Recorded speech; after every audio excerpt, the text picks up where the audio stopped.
Sobrang daming nagalit sa akin sa TikTok. Sobrang daming nagalit sa akin sa TikTok. Kasi yung statement ko ever since, hindi ko pinapalitan. Yun at yun yung tinitindig ko. Na to all the girls out there, sa lahat ng mga babae nakakapanood dyan, kung gusto nyo, huwag kayong maharas. Diba? Kung gusto nyo, huwag kayong mabastos. Or kung gusto nyo na malesen, diba? Malesen yung chance na maharas kayo or mabastos kayo sa public, ayusin nyo at i-adjust nyo yung pananamit nyo. Sobrang dami nagalit sa akin sa TikTok. Ina mo, million followers ka, ganyan ka bobo mag-isip. Ina mo, napaka-bobo mo, million followers ka, influencer ka, public figure ka. Tapos ganyan ka kabobo mag-isip. Ina mo, wala sa pananamit yung problema. Diba? Ang problema, nasa utak ng mga manyak. Ang isang nag-iisip ng tama na lalaki, hindi siya dapat nang babastos o nang mamanyak. Agree naman ako dyan. 100% agree ako dyan. Ang isang lalaking nag-iisip ng tama, hindi dapat siya nang babastos o nang mamanyak kasi masama yun. Sobrang masama yun. Hindi dapat yun. Kagaya ng pagnanakaw, ang isang lalaki, ang isang kahit sino man, hindi dapat nagnanakaw kasi masama yun. Masamang magnakaw. Masamang magnakaw. At ever since, meron ng magnanakaw. Ngayon, ang tanong, kontrolado ba natin yung magnanakaw?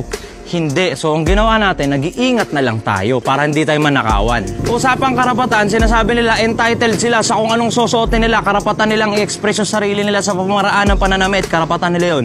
Like for example, ako rin, itong sasakyan ko na to, karapatan ko na itapat to dito sa tinitirang kong bahay. Karapatan ko to. Diba, right of way ko to. Dito ako magpaparada. Pero dahil may mga magnanakaw, pag itong pukin ng inang sasakyan na to, iniwan ko to nung nakastart tapos natulog na ako or nagdota na ako. Pag ito nanakaw, sino may kasalanan? Yung magnanakaw, siyempre. Totoo naman. Pero yung dahilan kung bakit ito nanakaw, sinong sisisihin? Ako, kasi hindi ako nag-ingat. Sinong tanga?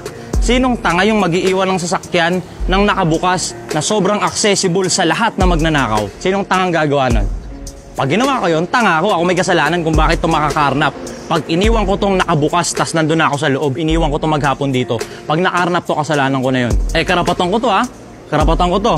Diba? Tapat ang bahay ko to eh. Kagaya din sa pera. Yung pera, pag nilapag mo yan dyan sa sahig, mananakaw at mananakaw yan. Diba? Pera, very valuable sa lahat ng tao.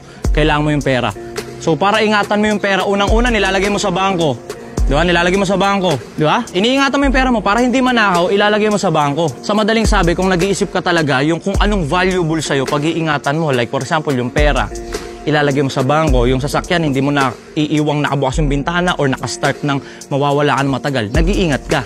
Kasi nga, hindi mo kontrolado yung magnanakaw eh. Ever since may magnanakaw na, hindi mo kontrolado yung magnanakaw. Anong ginagawa mo para hindi ka manakawan? Mag-iingat ka. Diba? Yung pera mo, ilalagay mo sa bangko. Yung sasakyan mo, para hindi makarnap, hindi mo iiwang nakabukas. Para di ka manakawan, nag-iingat ka. Ngayon, hindi kayo bobo, hindi kayo tanga, tatanungin ko kayo. Kung ikaw babae, ayaw mong mamanyak. Gusto mong malesen yung chance. Gusto mong malesen yung chance na mabastos ka or mamanyak ka. Hindi ka tanga. Nag-iisip ka ng tama. May utak ka. Ano sa tingin mo yung dapat mong gawin? Ano sa tingin mo yung dapat mong gawin? Mag-iingat? Hindi. Hindi ka mag-iingat, gago. Ang kailangan mong gawin, huwag mong gayahin yung pananamit na ang nagsusuot lang dati, mga pokpok at bayaran.